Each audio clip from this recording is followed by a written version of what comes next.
Discussion avec Sacha Gavami, agent certifié de joueurs pour la NFL et la CFL. De quoi qu'on a parlé? On a parlé de son parcours, pourquoi il a commencé à être agent de joueur pour des joueurs de football, les différences de son parcours, les différences de lui comme étant un agent, du début à ce qu'il est aujourd'hui. Ça fait quand même plus de 5 ans qu'il est agent professionnel.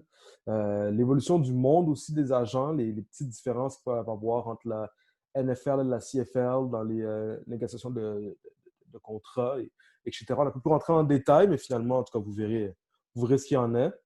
On a eu un beau petit segment aussi sur ce que lui recherche chez un athlète lorsqu'il essaie de signer un athlète. Sinon, qu'est-ce que toi, tu rajouterais? Tout l'impact de la crise selon la situation d'un joueur qui en serait à son année de repêchage, à sa première année pro, sa vision sur le système au Québec. Ça ressemble vraiment à ça, hein? Ouais, bien avant de commencer l'épisode, la meilleure manière de nous encourager, les amis, c'est au travers de notre page YouTube, dont vous pouvez trouver le lien dans la description si vous écoutez en audio. Simplement de vous abonner à notre page, c'est le meilleur moyen de nous encourager. Sinon, laissez-nous savoir ce que vous pensez de ce qu'on fait, publiquement ou par privé, okay, par commentaire, par message, peu importe. On est assez facilement joignable sur le net. Sinon, je pense qu'on peut commencer l'épisode comme ça, Pierre. On commence comme ça. C'est parti. Bon podcast, tout le monde. Bon podcast.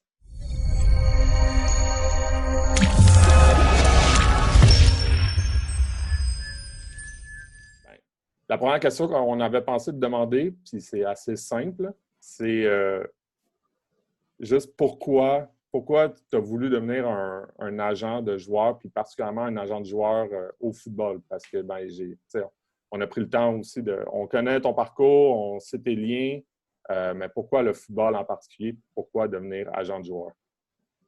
Oui, moi, dans le fond, depuis que je suis très jeune, en fait, c'était mon métier de rêve de travailler comme agent. C'est un métier qui m'intéressait beaucoup parce que j'aimais beaucoup le sport depuis que je suis très jeune. Et à force de regarder le sport et de regarder beaucoup les nouvelles du sport, tu apprends un peu à connaître les différents acteurs, les différents milieux.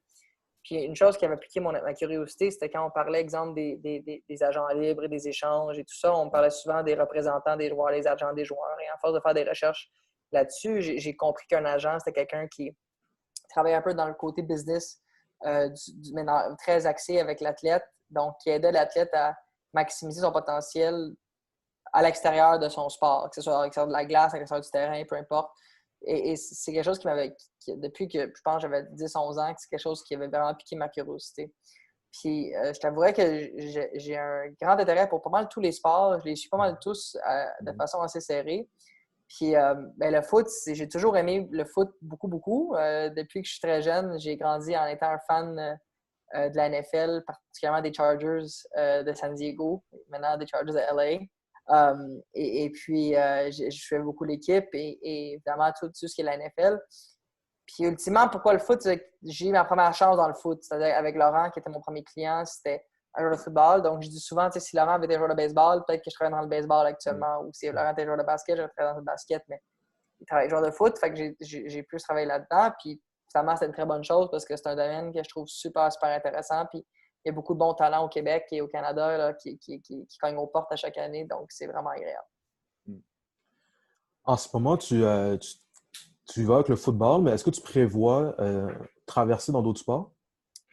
Pas au pro. C'est-à-dire que j'ai quand même joué au tennis longtemps. Puis le tennis, c'est un sport qu'au niveau pro, je ferais puis que j'ai déjà commencé à travailler là-dedans. Mais au niveau du pro, je focus beaucoup foot principalement, mais aussi au niveau universitaire. Moi, j'ai une business où j'aide des étudiants athlètes à aller aux universités tant américaines, canadiennes. Là, on fait beaucoup de sport. On fait presque pas de foot. On fait du hockey, on fait du baseball, on fait de la crosse, on fait du golf, du basket, du soccer, l'équitation. Donc, ça me permet de toucher à différents sports à un niveau, disons, de sport universitaire, si on veut. Mais oui, c'est quelque chose qui est très intéressant à ce niveau-là. L'image qu'on a d'un agent, c'est quelqu'un qui, le classique, là, qui négocie des contrats. Là. Mais à part ça, ça ressemble à quoi j'allais dire ton day-to-day, mais c'est quoi les autres défis, les autres tâches que tu as à faire en tant qu'agent de joueur?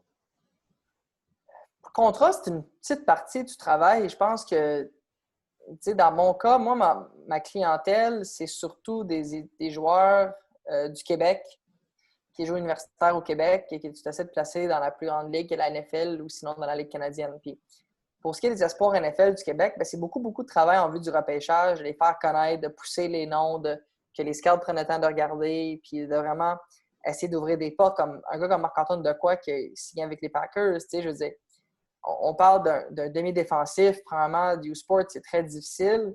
Tu sais, il arrive à la Coupe Vanier, il se casse le bras. Tu sais, après ça, tu as toute la question du All-Star Game au Shrine. Il va là avec le bras cassé. Il faut une façon qu'il aille, même s'il a le bras cassé.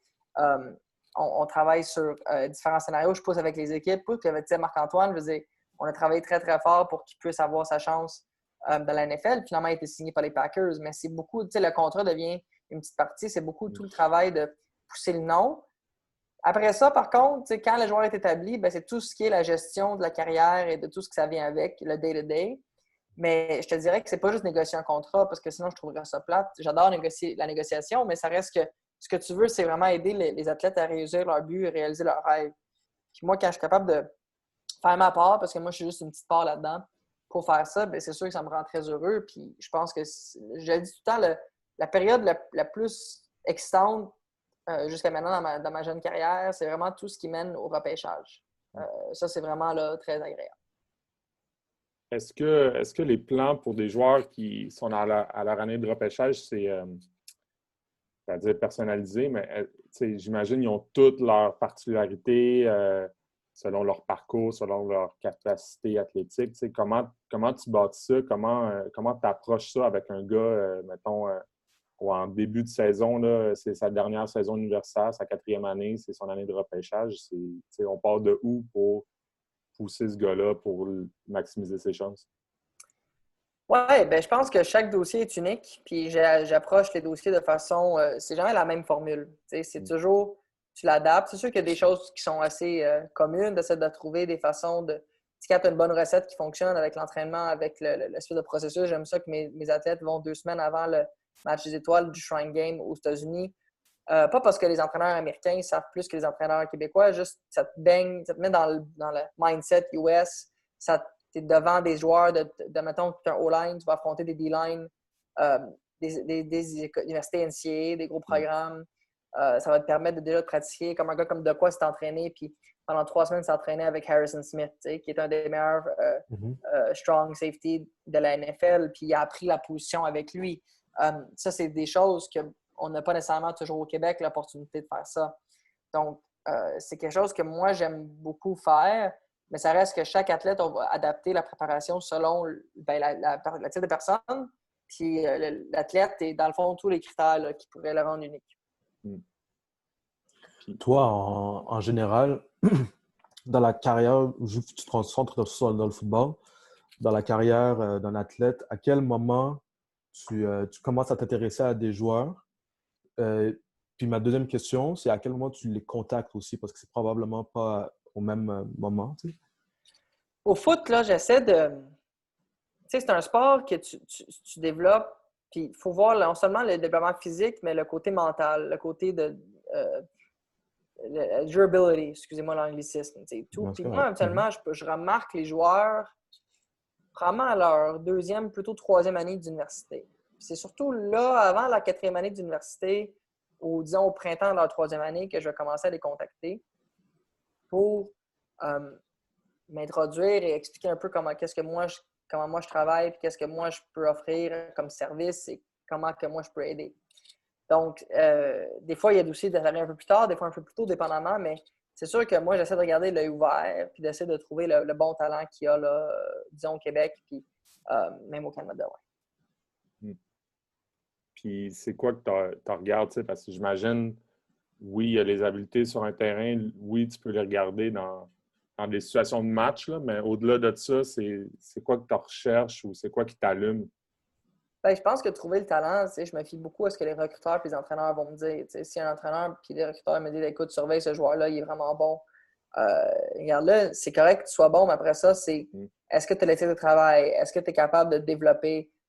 Est-ce que tu as ce que ça prend mentalement pour réussir dans la NFL? Parce que c'est bien beau de te faire signer ou repêcher tardivement dans la NFL. Après ça, il faut que tu fasses l'équipe. Tu sais, tu regardes un gars comme Anthony Auclair qui aurait pu être repêché, aurait été repêché si ça avait été toute une autre année de draft, parce que l'année de draft qui est sortie, c'était l'année la plus profonde dans les liens rapprochés. Mais finalement, il signe avec Tampa, puis on savait qu'il allait faire l'équipe parce qu'il travaillait tellement fort puis qu'il allait mettre les efforts nécessaires pour faire l'équipe, puis il l'a fait. C'est ça que ça prend. Ça prend cette approche-là au jeu qui va te permettre de réussir. Puis moi, je crois beaucoup à ça par expérience, pour avoir vu d'autres, pour avoir vu des joueurs qui ont certains outils, mais qu'ils n'ont pas nécessairement toujours eu l'éthique de travail. Bien, c'est sûr que cette éthique de travail-là est nécessaire. Puis c'est ça pour la NFL ou la Ligue canadienne. Pour réussir pro, il faut que tu travailles vraiment, vraiment, vraiment fort. Ce serait quoi les différences que tu as remarquées par rapport à tes débuts jusqu'à maintenant, là? Soit de ton côté, toi, comment tu as évolué comme agent, ou même le milieu de la business de ce sport-là? Bonne question. Je pense que je suis moins... bien évidemment, avec l'expérience, tu apprends plus. Je pense que j'ai une perspective un peu évoluée maintenant que ça fait plusieurs années que je travaille là-dedans. Tu es moins impressionné. Tu es moins impressionné par le milieu quand ça fait plusieurs années que tu es dedans. Tu comprends un peu plus c'est quoi. Mais honnêtement, je pense que la business, j'ai toujours su un peu c'était quoi malgré moi pour l'avoir tellement suivi que j'ai jamais été vraiment surpris. Mais c'est un milieu que c'est tellement compétitif puis c'est tellement difficile que ton objectif, c'est juste de faire le mieux possible avec les ressources que tu as, puis d'essayer d'aider le maximum de joueurs à réussir leur but. Puis moi, je le fais à ma façon. Moi, je reste proche de mes valeurs. C'est très l'intégrité, l'honnêteté, basée beaucoup sur ces valeurs-là, qui me font en sorte que je peux me sentir bien en faisant ce travail-là. Je ne suis pas là pour vendre du rêve, je ne suis pas là pour pitcher des mensonges. Je suis vraiment axé sur la qualité. Ce serait quoi les différences entre, pas nécessairement en termes de contrat, ça peut être ça aussi, mais les différences entre la NFL et la CFL. Je pense qu'il y a une particularité aussi d'être agent de joueur de ce sport-là parce que il y a deux ligues professionnelles. C'est quoi les différences d'approche pour les joueurs que tu as à faire selon la ligue? Oui. Pas grand-chose, je dirais. Tu sais, les contrats, tout le monde parle de l'argent, c'est sûr, mais l'approche, la méthode de fonctionnement, c'est assez similaire. Tu sais, j'ai toujours trouvé que la Ligue canadienne quand je travaille dans la NFL versus la Ligue canadienne, je ne sens pas qu'il faut que je fasse un shift. Tu sais. C'est pas mal la même approche que j'amène. Les nombres de zéros vont changer à la fin des chiffres des fois, mais pour moi, ça ne change rien parce que c'est pas moi qui établis le marché. Tu sais, si je vais à l'épicerie et qu'une pomme vaut 3$ cette semaine-là, mais si dans un an, la pomme vaut 30$ parce qu'il y a une rareté de pommes, mais c'est pas moi qui établis que ça vaut 30$. Mais c'est un peu la même chose. Le O-line de la NFL va valoir ce qu'un O-line de la NFL vaut. Un O-line de la Ligue canadienne va valoir ce qu'un O-line de la Ligue canadienne vaut. Et même chose pour QB, même chose pour running back, même chose pour receveur. Il ne faut pas se laisser intimider par les chiffres parce que tu travailles dans un... Tu sais, si moi, j'estime qu'un joueur est classé dans les top 15 à sa position, mais je vais regarder combien ils font les joueurs à la top 15 à sa position. Puis ces chiffres-là me sont donnés, je ne les invente pas. Donc, c'est là qu'on est capable de rester dans un marché et de ne pas se laisser influencer par le montant en question. Est-ce qu'il y a des clauses où, tu sais, le fait que la saison ne soit pas au même moment, est-ce que, tu sais, c'est ça, oui, c'est ça, le contrat, les joueurs dans la NFL, ils vont gagner plus pour la grande majorité, mais tu sais, le fait que ce soit des villes au Canada, ces différents marchés, est-ce qu'il y a des affaires différentes dans l'approche, dans la préparation même des joueurs pour que ce soit le repêchage ou les off-season, etc.?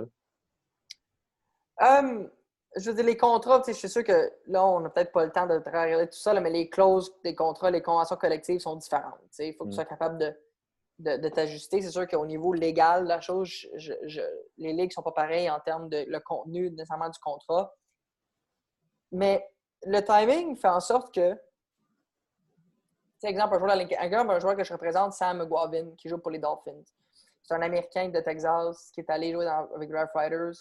puis que 3 ans après, il joue très, très bien, puis il devient agent libre, ben, tu sais, maintenant la saison finit en octobre, novembre pour lui, ben, j'ai séduit les workouts avec les équipes. Je pense qu'on avait comme une douzaine de workouts avec différentes équipes NFL.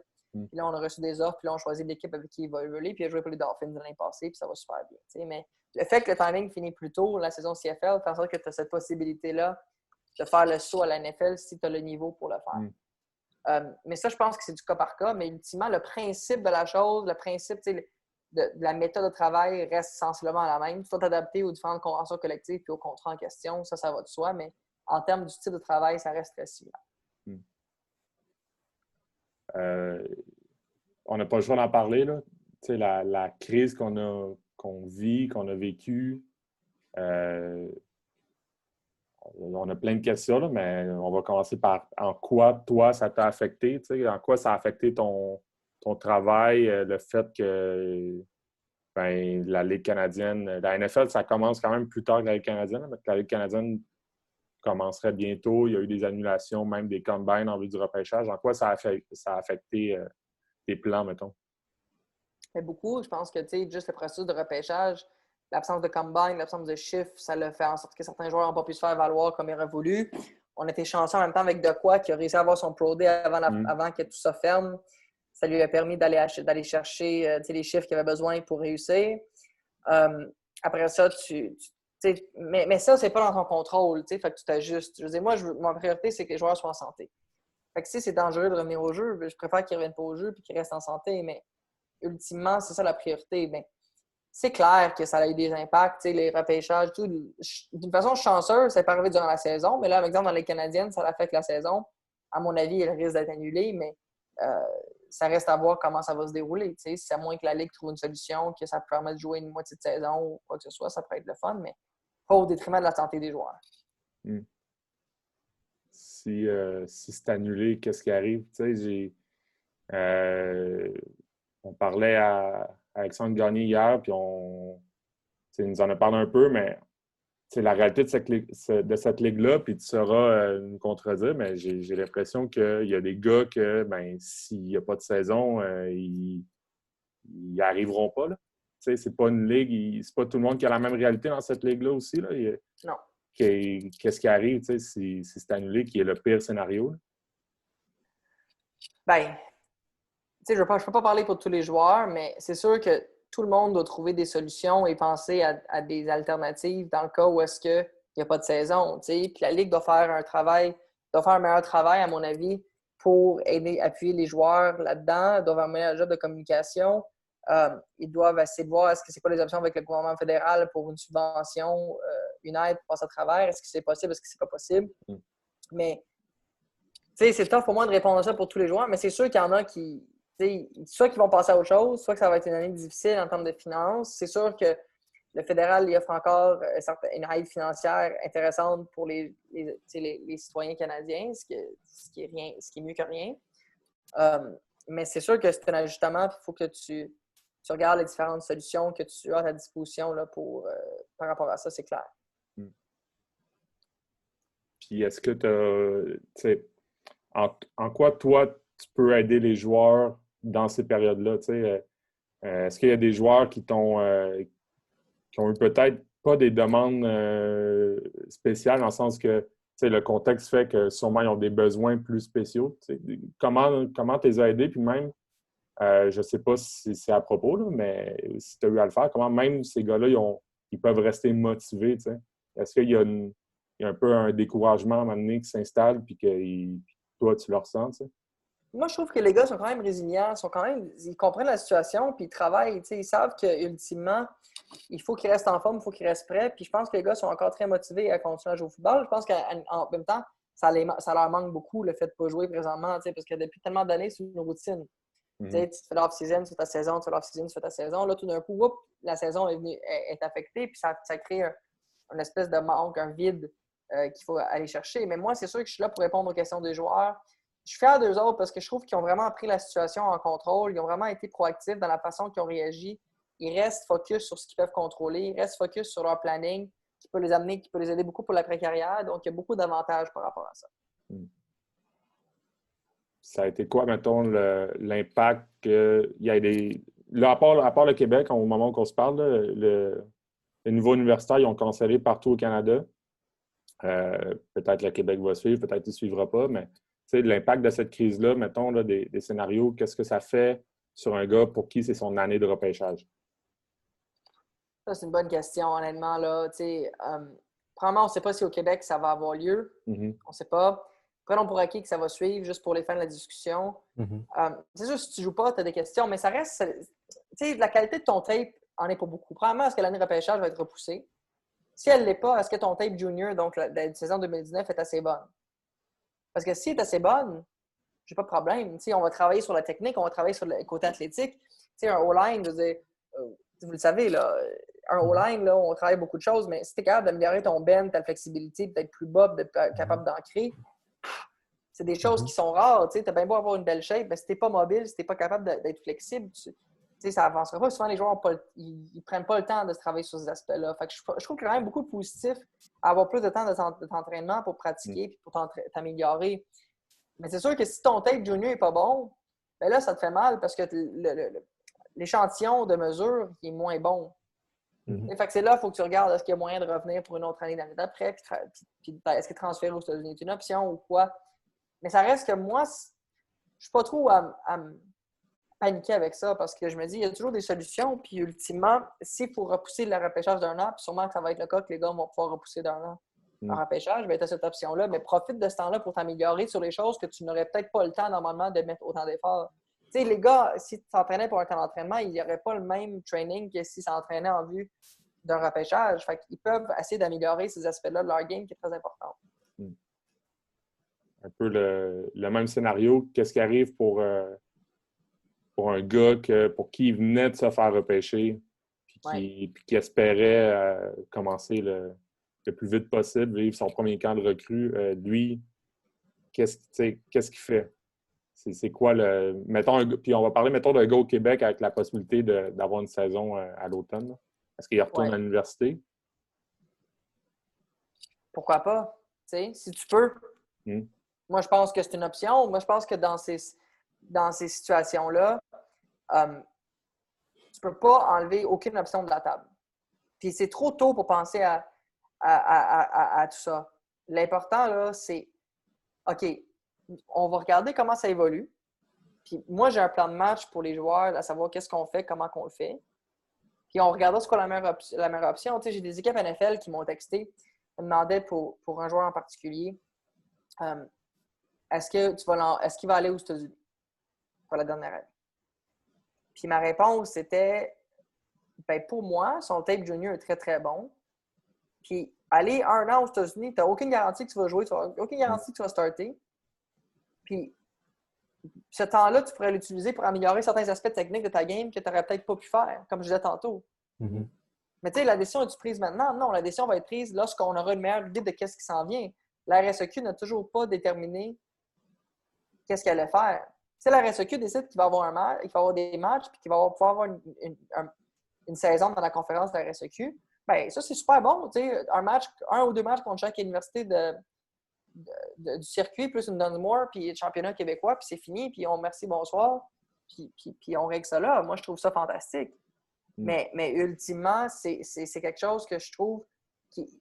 Dans ces moments-là, il ne faut pas que tu planifies trop d'avance. Il faut que tu aies un plan, mais il faut que tu laisses les choses tomber pour que tu puisses exécuter ton plan en conséquence de ce qui est mieux pour toi. Puis, il n'y a pas un risque que des gars de... Tu sais, mettons, le cas classique, c'est le gars qui vient d'être repêché après sa 4e année d'université. Il allait peut-être commencer son camp, il allait peut-être faire une équipe CFL. Là, il pourrait potentiellement retourner avec son équipe universitaire pour sa 5e année, s'il y a une saison universitaire. Est-ce qu'encore là, il n'y a pas un plus grand risque pour le gars qui est à sa 4e année, son année de repêchage, qui passe un peu sous le radar ou qui a peut-être moins de temps de jeu parce qu'il y a des gars qui potentiellement pourraient être pros qui reviennent? Tu comprends un peu ce que je veux dire? Oui, mais ça, je ne contrôle pas ça. Puis ultimement, comme athlète, tu te bats toujours pour un poste. Peu importe où tu vas être. Mais quand tu penses à ta stratégie pour le draft, il faut que tu penses à, mon exemple tantôt, aller aux États-Unis. Pas que tu as peur de la compétition. C'est est-ce qu'aller aux États-Unis va m'aider à être meilleur en vue du repêchage? Si la réponse est oui, OK. Mais si la réponse est non ou sûrement pas, c'est quoi la valeur ajoutée dans cet exemple précis-là? L'exemple que tu me parles, ça se peut vraiment qu'il y ait une saison universitaire. Puis deuxièmement, ben, si tu aimes bon, tu vas jouer. L'université veut gagner. Fait que c'est juste à toi de faire ta place, puis ultimement, les coachs vont coacher, puis moi, je n'interfère pas avec ce que les coachs prennent comme décision pour leur équipe. Ouais, je comprends. Une autre question que moi, j'avais pour toi, c'est comment tu approches les gars ou c'est pas nécessairement la stratégie, mais la situation d'un joueur qui n'est pas repêché, là, qui joue sa 5e année universitaire. On oublie un peu la pandémie, là, qui joue sa 5e année universitaire, qui n'a pas été repêché. Est-ce que lui, on l'a vu, là, il y a des cas de gars qui jouent leur 5e année universitaire une bonne année, puis finalement, ils ont un essai pro. Par où ce gars-là, il peut partir pour espérer d'avoir une shot? Il n'a pas été repêché, il joue sa 5e année universitaire, il appartient à aucune équipe. C'est quoi le plan avec ces gars-là? Alex Gagné. Alex Gagné. Mettons, oui. Alex, c'est une belle histoire. Alex est allé son 4e année, non repêché, il va à sa 5e, passe en dessous du radar. On a commencé à travailler ensemble, lui puis moi. Je pense que c'était décembre ou janvier après sa saison de 5e année. Puis, tu sais, je dis, comment tu t'y prends? Ultimement, si tu n'as pas été repêché à ta 4e année, tu peux pas juste dire, ah, ben là, je passe en dessous du radar. Non, il y a sûrement une raison. Fait qu'établis ce qu'ont les raisons, puis améliore-les. Puis tu vois, un gars comme Alex, son jeu de special teams a beaucoup amélioré, puis il a travaillé son long snapping. Mais ultimement, ce qui l'a fait rentrer au tryout des Rough Riders a été son long snapping. Puis sur place, ils ont vu un joueur qui pouvait jouer plusieurs positions, puis qui était versatile, qui était mobile, qui était physique. Puis, OK, on le signe au mini-camp. Ah, OK, il n'est pas coupé, il revient au camp d'entraînement. Ah, puis il fait l'équipe. Puis il est devenu un des meilleurs joueurs d'unité spéciale de la Ligue, un gars comme Jean-Samuel Blanc. Non repêché. On continue à travailler le téléphone 2 jours après au camp des Alouettes, puis il n'a jamais manqué un match depuis. Je veux dire, il y a des exemples comme ça, mais tu peux pas te mettre la tête dans le sable en disant c'est pas de ma faute, c'est pas de ma faute. Non, c'est pas que c'est de ta faute, c'est que tu dois travailler les aspects que tu as à travailler. Puis je pense que une situation que tu me décris, c'est comme Alex, tu sais, c'était le fun. Puis il a eu sa shot avec les Rough Riders, il est allé, puis ça soit bien été. Puis regarde, là, il a passé 3 ans là-bas. Puis là, il est à Montréal. Ben, il était supposé commencer à Montréal cette année, sa première année. Mais tu sais, c'est une belle situation pour lui. Si j'en avais une autre, je l'ai perdu avant de me revenir. Est-ce que c'est déjà... Une autre question. Est-ce que c'est déjà arrivé que... tu sais, il y a des joueurs un peu avec une pensée magique là, qui... surtout peut-être maintenant, là, avec la notoriété que tu as au Québec, là, qu'il y a un joueur qui se dit « Bon, ben j'ai Sacha de mon côté dans mon équipe, là, si je peux te dire. Là. Puis tout va bien aller. » Est-ce qu'il a déjà fallu que tu te dises « Hey, je ne ferai pas la job à ta place? » Pas ça, mais moi, quand je rencontre les joueurs, même les bons, même les meilleurs joueurs, même les joueurs qui avaient le plus de projecteurs sur eux, je leur dis, c'est pas parce que je suis là que c'est sûr que tu vas dans la NFL, je peux pas te garantir ça. C'est pas parce que je travaille avec toi que c'est sûr, mais je peux te garantir une chose, je vais faire vraiment tout le travail possible pour t'aider à te rendre là, te pousser. Tu sais, puis moi, ce qui me fait plaisir, c'est quand j'ai des joueurs mettons, il y a un scout NFL qui va l'avoir scouté, puis qui ne l'aime pas. Pas comme personne, mais ça ne fait pas leur système. Fait qu'après le draft, je le texte, il dit « He ended up somewhere. » Puis là, il dit « Yeah, you did a good job. » Mais ça, ultimement, je suis content de pouvoir aider. Mais c'est les joueurs qui se placent, c'est pas moi. Moi, je suis juste là pour transmettre l'information. Mais si le joueur est quelque part, c'est parce que son tape, ce qu'il a fait, là, lui fait en sorte qu'il est quelque part. C'est ça le plus important. Mon autre question m'est revenue. Mais vas-y, Olivier, mais mon autre question. Si tu devais donner, parce que là, avec les huddles et tout qu'on connaît de ce monde, là, les joueurs, des fois, ils font un peu n'importe quoi quand ils font leur highlight. On va se dire la vérité. Si tu devais donner un conseil à un joueur de comment monter son highlight, mettons, qu'est-ce que tu donnerais comme conseil pour avoir un bon tape? Mais, premièrement, le highlight, c'est pas vraiment la chose que les scouts vont plus regarder. En fait, c'est beaucoup le game film. Fait qu'il faut que quand tu mets un highlight, il faut que ton highlight soit représentatif de ton game film. Donc, je donne un exemple. Si tu es un receveur qui joue beaucoup dans le slot, OK? Mais que certains jeux, tu as été vraiment la longue balle ou un post ou un fade. C'est correct de le mettre dans un highlight, mais pas juste ça. Parce qu'après ça, on regarde le tape, c'est pas du tout représentatif de ton highlight. Et souvent, je pense que le commentaire qui revient souvent avec les highlights, c'est everybody looks good in a highlight. Mais ce que tu veux, c'est que ton highlight montre des caractéristiques de ton jeu que lorsque je mets le highlight et je mets le tape, OK, je verrai pas les pancakes ou les sacs sur chaque jeu, mais je vais voir la même intensité, la même physicalité, le même bend, le même, tu sais, tout. Fait que c'est sûr qu'il y a des jeux, des fois, que tu vas dire « Oh, wow, ça, c'est fou! » Mais après ça, en regardant le tape, tu dis « OK, c'est constant, là. Un highlight je me fais encore parler de ce highlight. C'est le highlight de Laurent. Le highlight de Laurent, Olivier, tu t'en souviens, là? Tu t'agressais aussi avec lui. Tu sais, OK? Bon. Laurent, à l'université, il a joué avec toujours une intensité hors du commun. Il était toujours là pour finir ses blocs. Mais c'est pas tous les jeux qu'on le voyait mettre quelqu'un à terre, là. C'est pas toujours le cas.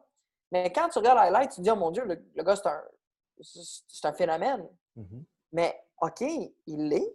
Mais quand tu regardes le tape, tu dis « OK, mais c'est constant. » Je pense que souvent, ce que les jeunes font comme erreur, c'est qu'ils veulent impressionner beaucoup avec leur highlight. Après ça, c'est comme le scout ou le coach, comme « Ah ouais, j'aime ça. Let's go check the tape. » Ouf. Ouais, not really. Puis ça, c'est pas le fun. Fait que quand tu es capable d'avoir un highlight qui est représentatif de ton game film, quitte à ce qu'il soit plus court ou plus long, peu importe, qualité, pas quantité, puis il faut que ça soit représentatif. Il faut que ton coach qui regarde ton highlight dise « Oui, ça, c'est le joueur que je reconnais. » Si tu es un O-line et tu finis jamais tes blocs, puis à part peut-être 15 blocs dans l'année que tu as fini, puis tu montes 15 blocs que tu as fini sur ton highlight puis that's it, ça ne marchera pas. Ça ne marchera pas. C'est comme... ça fait penser à... T'écoutes un trailer, ça a l'air vraiment bon, puis tu vas voir le film, puis finalement, c'est pourri. Là. C'est ça. C'est exactement ça, tu sais. Puis je t'ai rendu là, tu peux avoir beaucoup de gens qui vont aller au film au début, mais la différence avec un film, c'est que ton argent, tu le fais lorsqu'ils vont le voir pour la première fois.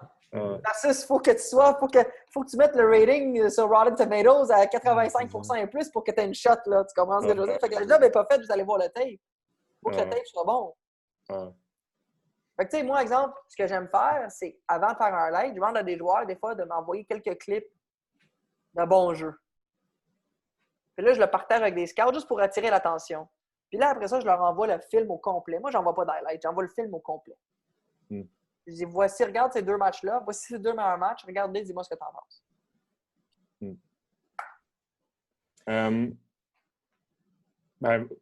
J'allais aller avant de l'oublier, OK? Vas-y, Pierre. Depuis tantôt, je t'écoute, puis, tu sais, clairement, au-delà de connaître le côté business, mais clairement, tu connais le foot, là. Je pense que tu es capable de regarder une game de foot, puis comprendre plus que mettons, l'amateur moyen, là. Tu sais, le niveau d'un coach, et, clairement, tu connais ça, là. En quoi, tu sais, est-ce que de un, quand tu as commencé comme agent, tu connaissais autant le foot, puis est-ce que tu t'es intéressé à, c'est ça, tout cet aspect-là, peut-être des trucs que quelqu'un en surface ne verrait pas, puis que toi, avec qu'est-ce que tu as appris, le temps que tu as mis, de je ne sais pas quelle manière, tu sais, maintenant, tu es capable de voir des affaires que peut-être tu ne voyais pas au début. Ah, c'est sûr. Écoute, aimer le foot comme fan, c'est une chose. Comprendre les côtés techniques et améliorer d'être capable de voir certaines choses à l'œil comme un recruteur. Je suis encore loin d'être rendu où ce que je veux être rendu, mais je me suis beaucoup amélioré. Et puis, honnêtement, Pierre, j'ai appris à la dure. J'ai appris par des erreurs. J'ai appris par des joueurs que mon œil me dit « Ah, c'est bon », mais après ça, des recruteurs me disent « Ah, il manque ça, ça, ça, ça. » Puis là, tu le remarques plus, tu sais. Ça, c'est une chose que des fois, on oublie, mais tu apprends ça comme ça. Puis, je m'intéresse beaucoup à ça. Je m'intéresse beaucoup à savoir qu'est-ce que ce O-line-là ou ce D-line-là ou ce linebacker-là fait si bien que fait en sorte qui a une shot et pas lui. Mm. Quand tu regardes le tape, qu'est-ce que les scouts aiment? Fait quand je rencontre des scouts quand ils viennent à Montréal pour un Pro Day puis que je passe le temps avec eux, je leur pose beaucoup, beaucoup, beaucoup de questions. Qu'est-ce que tu remarques? Qu'est-ce que tu recherches sur un DB? Ils me parlent beaucoup des hanches. Mettons, un gars comme de quoi, c'était ses hanches sont trop stiffs. Qu'est-ce que tu veux dire? Là, il me montrait des exemples. Ah, OK, je comprends. Fait que là, il faut qu'il soit capable de plus s'ouvrir. Il faut qu'il soit capable de changer de direction mieux. Fait que quand il arrive au Pro Day puis il le fait, je lui demandais, puis ses hanches, c'est mieux. Parfait, c'est ça que je veux voir, moi. Fait que c'est là où je sens que je me suis amélioré aussi là, par rapport à ça. Mm-hmm. Fait que tu fais du tape comme un coach. Là. Tu te dois de faire du tape au même titre que quasiment qu'un recruteur. Là. Mais pas autant, parce que ça serait mentir si j'en faisais autant. Mais tu Mais peux quand pas je non regarde plus, des. c'est pas Non, nécessairement ta job, tu sais, non, mais c'est ça. ça fait partie de... Mais quand je regarde un match de foot, admettons, tu sais, l'Alexis Ouais. Affeld, là, ça me manque un peu parce qu'il n'y en a pas, mais tu sais, je vais regarder. Je vais regarder des choses plus techniques que je regardais comme si on recule il y a 7-8 ans. Parce que je regardais zéro des affaires techniques, je regardais juste si la passe était complétée ou si la course allait pour plus qu'une verge. Là, c'est beaucoup plus au niveau technique. Et surtout dans les matchs pré-saison, mettons un gars comme Ryan Hunter qui joue pour les Chiefs, quand c'était sa 4e match pré-saison, je le regardais, puis je regardais chaque jeu, puis OK, est-ce qu'il est bas? Est-ce que ses mains sont correctes? Est-ce qu'il est stable? Est-ce qu'il reste intense? Surtout quand tu as un intérêt, là, tu le regardes plus avec plus d'attention. Mm. Je serais curieux d'avoir ton avis sur un sujet. Je ne sais pas à quel point tu vas savoir, parce que c'est peut-être des gars un peu plus jeunes, mais il y a beaucoup, tu sais, en fait, il y a beaucoup la majorité de tes clients sortent d'universités québécoises, tu sais. Puis ça, je pense que c'est quelque chose qui est cool, tu sais. Puis comme tu l'as mentionné, c'est quelque chose que tu fais par exprès, pas mal beaucoup, tu sais. Mais il y a beaucoup de joueurs ici qui, en sortant du secondaire, ils veulent absolument aller aux États-Unis. Tu vois? C'est sûr que dépendamment de l'école, c'est bon, puis des fois, c'est les moyens. Tu sais. Toi, ton opinion là-dessus, si tu connais un peu ce qui se passe. Oui, je connais bien ça parce que j'ai une entreprise qui fait que du placement universitaire. Fait que je connais bien ça. C'est une bonne question. Je pense que c'est vraiment du cas par cas. Mon opinion personnelle, c'est la suivante. C'est que si tu pars aux États-Unis après un secondaire, comme dans un prep school, l'avantage, c'est que tu vas être plus vu par les universités américaines là-bas. Donc, si tu vas performer dans un prep school, qui est une bonne école, avec une bonne prestance, autant foot qu'académique, oui, tu vas avoir plus d'universités américaines qui vont être après toi parce que tu vas être dans le bassin de visibilité. Mais c'est un couteau double tranchant parce que si tu pars aux universités américaines et ce n'est pas le bon fit, il y a beaucoup de joueurs sur l'université américaine. Puis ça se peut que tu ne vas pas de terrain. Puis moins que les coaching staff changent, ils vont peut-être vouloir amener leurs propres joueurs et leur propre système. Puis les coachs aux universités américaines, ça change beaucoup.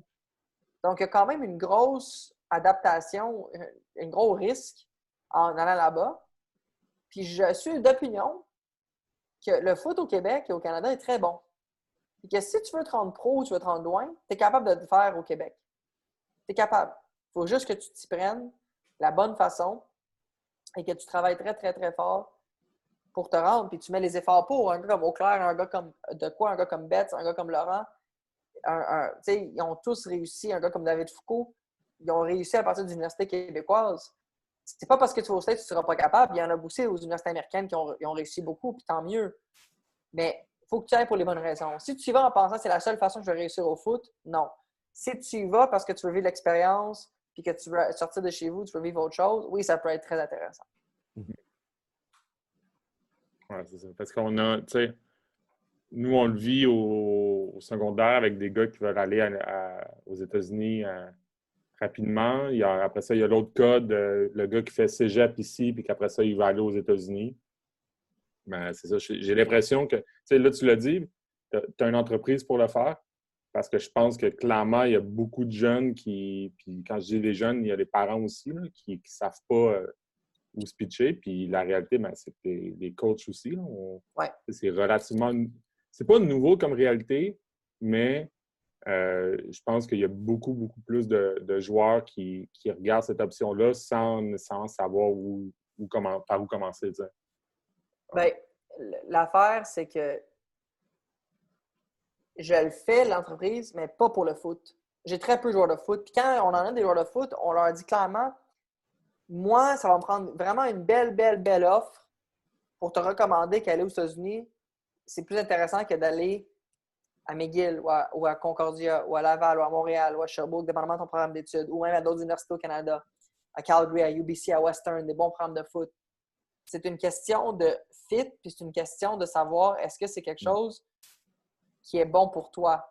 Versus si tu es un golfeur, ben, le golf au Québec, il fait l'hiver 8 mois sur 12. Comme tu veux faire quoi? Je veux dire, si tu veux avoir une expérience de. Mon frère joue au tennis, si tu veux avoir une belle expérience, ben, c'est sûr que les États-Unis, c'est plus intéressant. Puis le foot, c'est sûr que je te mentirais pas. Aller à LSU, puis jouer à un scholarship là, comme tu te dis pas non, là, si t'es capable d'y aller. Je dis, ça vaut la peine. Il faut qu'il y ait un plan, tu sais. Aller juste pour y aller, je suis pas un fan de ça parce que les années universitaires, c'est probablement une des plus belles que tu vas vivre. Donc, c'est important que tu le fasses à fond. Il n'y a pas un danger que. Pas un danger, mais. Tu sais, là c'est vraiment moi qui est spectateur puis qui regardait ça un peu comme tout le monde, dans le sens que, tu sais, mettons, de quoi il y en a qui ont dit « Hey, il est trop vieux. » Puis là, le système au Québec fait que, ben c'est ça, peut-être qu'il y en a qui sortent, quand ils sortent de l'université, ils sont plus vieux que d'autres. Là, je te vois, mais... non, mais de quoi va être le premier à le dire, à te dire, à cause qu'au cégep, il y a eu des années off ou whatever, ça l'a retardé dans son processus. Mais tu sais, prends un gars comme Mathieu Betts, il avait 23 ans, son repêchage. C'est bien correct. Un gars comme Laurent, il venait d'avoir 23. Il est né en 91, il était repêché en 2014. Tu sais, Betts, il a cet âge-là, tu comprends ce que je veux dire? Fait que c'est... Moi, tu sais, on parlait de conseils tantôt. Olivier, tu disais pour un highlight. Mais moi, mon conseil aux joueurs, arrêtez de niaiser durant vos années de cégep, d'université. Faites ça en séquence. Parce que, puis Marc-Antoine, c'est pas nécessairement sa faute parce que, bon, il a pris une année off, ça a affecté son éligibilité. Puis, en tout cas, des affaires plus administratives, là.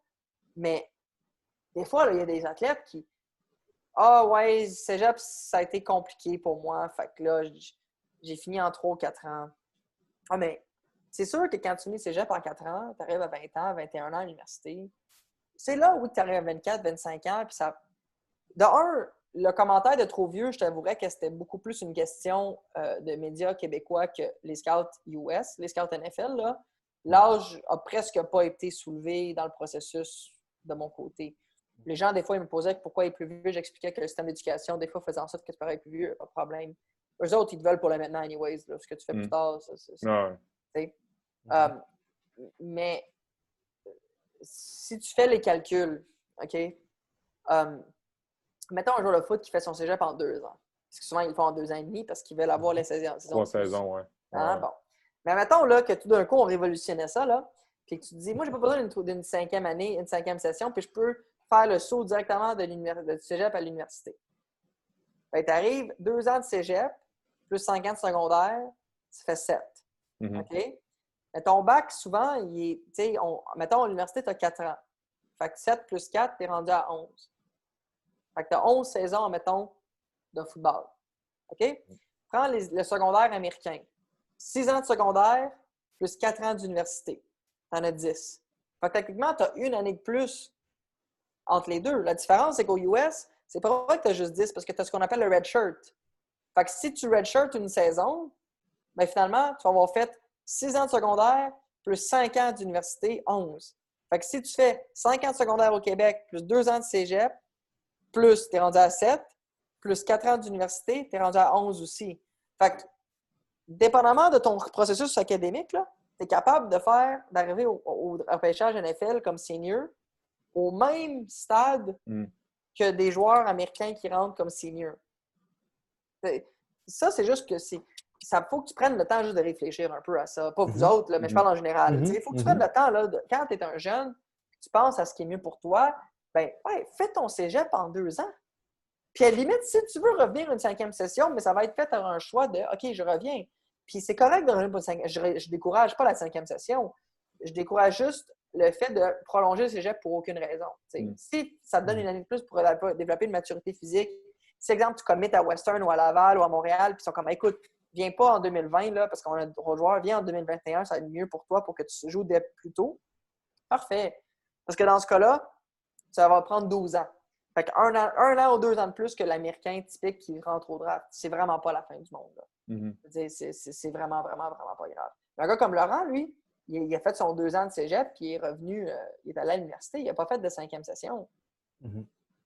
Tu sais, je veux dire, c'est un choix qu'il a fait, mais lui, il est allé directement du cégep après 2 ans. Il est gradué en 2010, puis il est allé à McGill 2010, 2011, 2011, 2012, 2012, 2013, 2013, 2014. 4 ans, c'est ça. C'est une réflexion que c'est rare que tu as en sortant, parce qu'il faut que tu l'aies en sortant du secondaire. Là. Parce que c'est Cégep. ce qu'on dit Oui, là.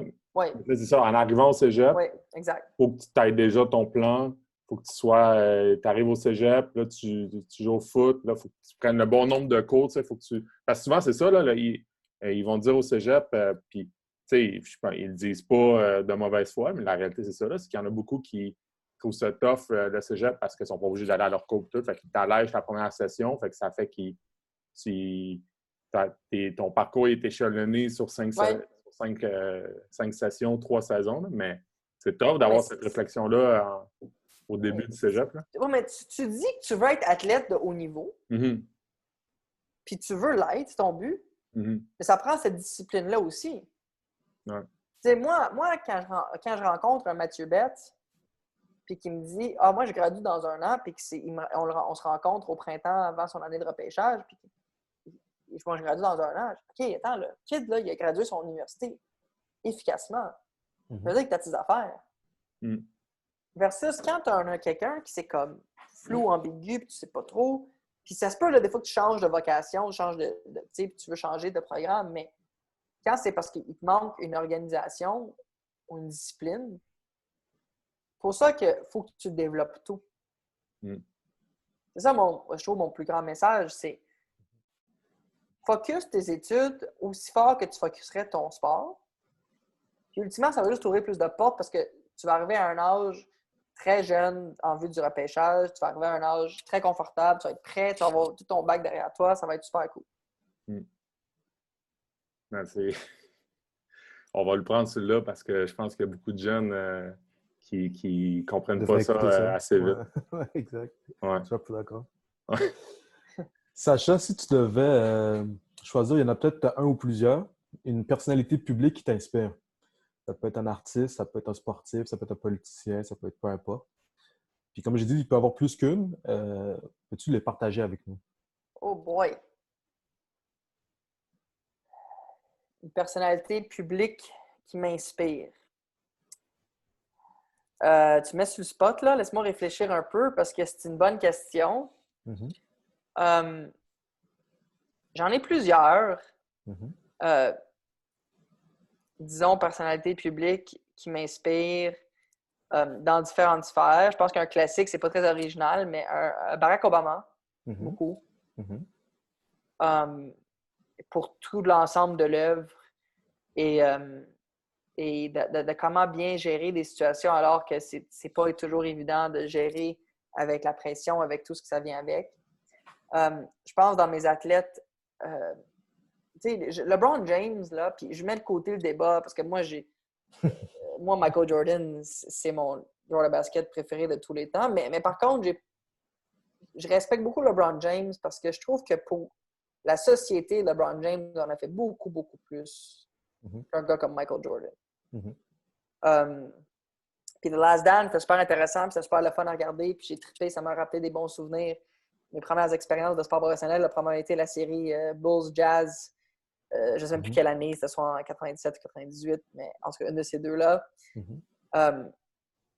Mais LeBron James, avec la plateforme qu'il a, en fait beaucoup, beaucoup pour la communauté, puis je dois dire que c'est assez impressionnant. Comme joueur de basket, je considère que Michael, c'est le meilleur de tous les temps, mais comme personne qui est capable de vraiment prendre sa plateforme et d'aller plus loin avec ça, je trouve que LeBron fait vraiment un super travail à ce niveau-là.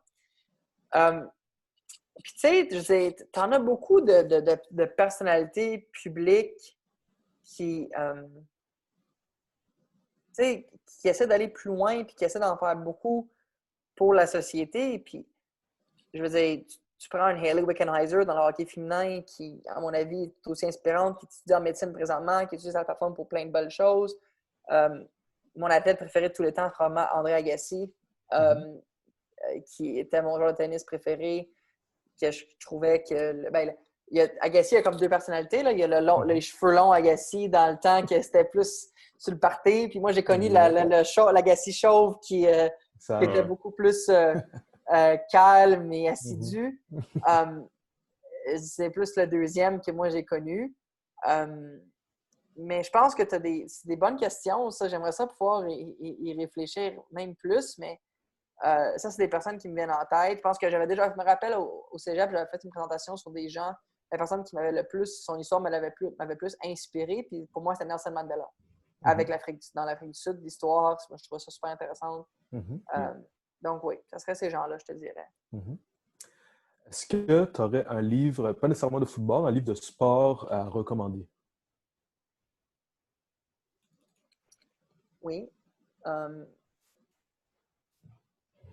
Là, encore une fois, avec Agassi, je veux dire The Open, qui est sa biographie. Il a eu rough, lui, un peu. Pardon? Il a eu rough, lui, un peu. Ouais.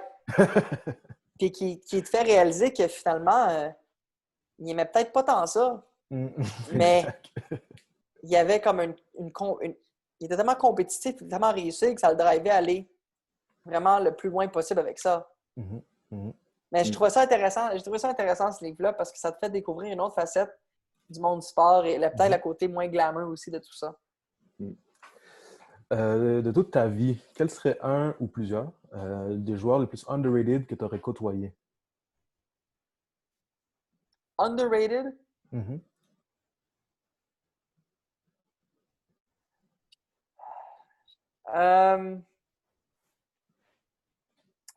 vais t'en nommer un que malheureusement, sa carrière a été coupée court à cause de blessures, mais Marc Glaude, qui est maintenant coach au Redmond, mais c'est plus le Redmond en fait, je ne pourrais plus dire ça, à McGill, et qui, Marc a été, à mon avis, un des joueurs les plus sous-estimés avec qui j'ai travaillé, que je suis convaincu que s'il avait été, malheureusement, c'est pas de sa faute, la santé d'abord, puis je respecte beaucoup la décision, mais si le corps avait plus coopéré, aurait pu être un des meilleurs joueurs de ligne dans la Ligue canadienne, à mon avis, assurément. Après ça, je pense à un gars, Frédéric Chagnon, qui a joué à BC pendant 3 ans, puis c'est pas le gars que tu vas voir sur le stat sheet mener la Ligue en special team tackle, mais c'est un joueur qui fait toujours une différence quand il joue, tout le temps. Puis ça prend vraiment quelqu'un qui regarde bien, connaît bien le foot, qui voit ça, qui peut voir ce qu'il peut amener, mais c'est un joueur qui, à mon avis, a passé comme underrated, passé du radar. Puis mon all-time favorite, c'est une saveur très... là, je dis... En fait, je vais en donner un, là, que ça va être drôle que je vous dise ça, mais Anthony Auclair. Je trouve que il est underrated par... Je ne sais pas si c'est parce que, ultimement, sa position qu'il joue, il est un peu moins connu, mais Anthony Auclair rentre dans sa 4e année dans la NFL. Il a joué beaucoup de matchs. On parle de 32 matchs en 3 saisons sur l'alignement partant des Bucks. A survécu un coaching change avec nul autre que Bruce Arians. Et s'apprête pour être le blocking tight end par excellence pour les Bucks avec Tom Brady et Rob Gronkowski. Là, et je trouve qu'il n'est pas underrated. Pour moi, underrated, ça a une drôle de connotation. Tu te dis, ben là, c'est un joueur NFL, mais je pense qu'au Québec, on a intérêt à découvrir qui est Anthony Auclair et être aussi fier du cheminement d'Anthony que du cheminement de Laurent parce que, écoute, jouer tight end dans la NFL là, puis de faire aussi bien et aussi efficacement qu'il le fait, c'est chapeau. Moi, je trouve ça phénoménal. Toi, ton gros jour de match, ce serait, on peut dire, le NFL Draft Day puis le CFL Draft Day, mettons. Oui. Est-ce que tu as une routine d'avant-match? Non. Pas de routine? Non, j'essaie de rester occupé durant le jour. Moi, ma préparation va être faite. Puis, non, le soir du repêchage, le samedi, le 3e day du draft NFL, c'est stressant, là. Je ne cacherai pas que c'est une journée stressante. Puis, tu sens la tension monter. Puis, c'est parce que c'est beaucoup de gestion. C'est comme avec Marc-Antoine. Les Packers m'appellent en 6e ronde. Puis là, ben, ils veulent une réponse rapidement, mais tu sais qu'il reste encore plusieurs pics, puis tu sais qu'il y avait d'autres équipes intéressées. Tu ne veux pas te commettre tout de suite. Donc là, il faut que tu joues bien tes cartes pour ne pas perdre ce que tu as avec les Packers, mais tout en essayant de garder le marché ouvert. C'est la carrière de quelqu'un. Fait que c'est ça. Fait que là, tu joues ta carte pour assurer de bien monter ça, si on veut, tu sais. Donc, c'est ça un peu, là. Je dirais que j'ai pas de routine là, particulière. Quel serait un des meilleurs cadeaux que tu aurais reçu? Que j'ai déjà reçu? Ouais. Comme un cadeau de fête, comme un cadeau sur une occasion? Ou... Cadeau, je te laisse le choix.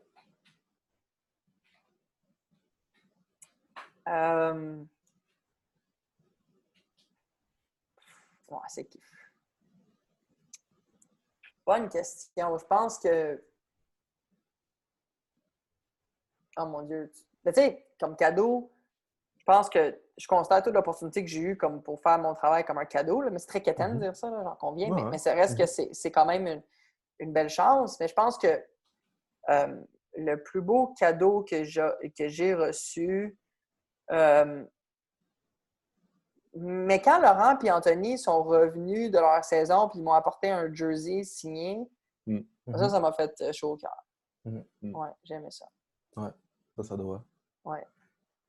Est-ce que tu as déjà reçu un conseil d'un mentor auparavant que tu appliques toujours continuellement?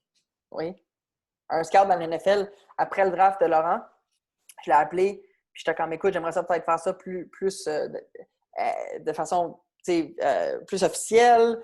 Est-ce que tu me conseilles de rencontrer des directeurs généraux? Je peux t'envoyer des courriels? Qu'est-ce que tu me conseilles? Puis sa réponse, je m'en souviendrai tout le temps, a été, Sacha, on s'en fout de toi. Tout ce qu'on veut, c'est des bons joueurs. Tu trouves les bons joueurs, puis les contacts vont venir. Tu peux être le meilleur gars au monde. Si tu n'as pas de joueurs, je m'en fous.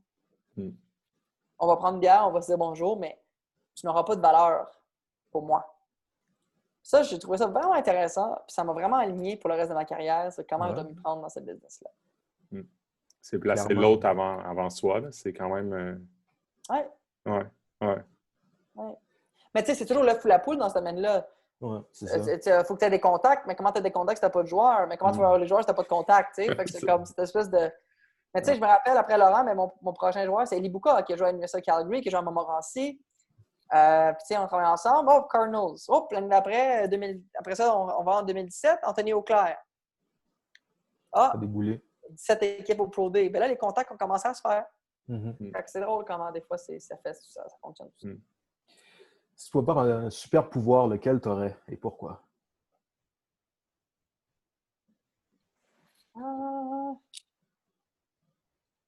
Revenir dans le temps.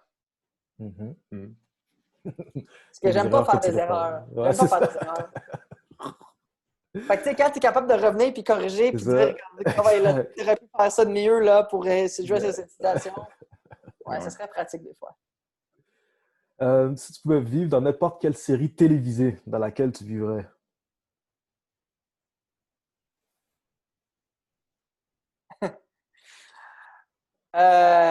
Boy. Ça dépend. Je pense que, mettons, Entourage, Ballers, c'est quand même, ça serait quand même cool, là, je pense. Les gens se commencent comme Ballers, ta vie. Non. C'est pas du tout. Mais je pense que série de télé... mais Ballers puis Entourage, c'est des excellentes suggestions. Ça n'a pas l'air plate, là, les belles autos, les grosses maisons, la vie, pas de questions à part quel prochain film ou quel prochain contrat. Ça a l'air quand même intéressant. Là, deux petites dernières questions. Quelle serait une des choses les plus difficiles que tu as accomplies ou dont tu serais le plus fier? Je pense que travailler dans le monde du foot professionnel dans la NFL, c'est quelque chose que je serais fier toute ma vie. Puis je ne sais pas combien de temps encore je vais le faire, je ne sais pas combien de temps ça va durer. Tu ne prends jamais ça pour acquis, mais ça, on ne pourra jamais me l'enlever. Tu comprends? Puis ça, c'est quelque chose que c'est probablement la chose dont je suis la plus fière dans tout ça. Ouais. Si on devait faire un film sur ta vie jusqu'à présent, quel serait le titre du film et quel serait le genre de film? J'ai déjà pensé à ça. Parce que je trouve que ce serait un bon film. Mais pas sur moi. Mais en fait, je trouve que l'histoire de Laurent et moi qui embarquons dans ça un peu à l'aveuglette et qui se ramasse à jouer à repêcher en NFL et que moi, je commençais dans ce domaine-là, j'avais déjà pensé à ça en disant je suis sûr que ça pourrait être quelque chose d'intéressant d'un point de vue de cinéma. Le titre, j'en ai littéralement aucune idée. Mais ça serait probablement quelque chose en rapport avec la différence de taille. Là. Je veux dire, c'est assez flagrant quand moi je suis si petit puis Laurent est si grand, exemple. Mais ouais, exact. Mais ça serait genre, ils savaient pas que c'était impossible, fait qu'ils l'ont fait. Là. Ouais, un peu. Ouais. Genre. Ouais. Un peu la naïveté de la jeunesse que tu te poses pas vraiment de questions. Ben écoute, Sacha, ça fait le tour des questions qu'on avait pour toi. Merci d'avoir pris le temps d'avoir pris le temps de discuter avec nous. Pour de vrai, c'est vraiment, je pense qu'il y a des messages clés là, dans la conversation qu'on a eue là, pour les jeunes athlètes. En tout cas, j'espère qu'il y en a plusieurs qui vont pouvoir le voir parce que c'est des bons conseils, je pense, que tu donnes. Pierre, je ne sais pas si tu voulais rajouter de quoi. Non, tu sais, on avait le goût de te parler aussi parce que, ben, de un, ton parcours est intéressant, puis des fois, on n'a pas tout le temps, tu sais, j'ai l'impression qu'on le connaît en surface. J'espère que là, il y en a qui vont avoir appris encore plus à te connaître, puis surtout aussi toute la situation particulière que, tu sais, avec toute la crise, là, je pense que n'importe qui, tu ne peux pas être préparé à ça. Fait que c'était intéressant aussi de t'entendre parler de comment tu réagis à ça, parce que je pense que dans ta vie, dans ce milieu-là, on aime ça planifier, puis là, ben, clairement, on est en mode réaction. Fait que, c'est très intéressant. Ben, merci beaucoup de m'avoir reçu. Moi, j'ai beaucoup apprécié la conversation, puis bravo pour tout ce que vous faites, puis en espérant que les gens ont trouvé ça intéressant aussi. Donc, vraiment un gros merci. Sacha Gavami, agent certifié de la NFL et de la CFL. Merci beaucoup. Merci.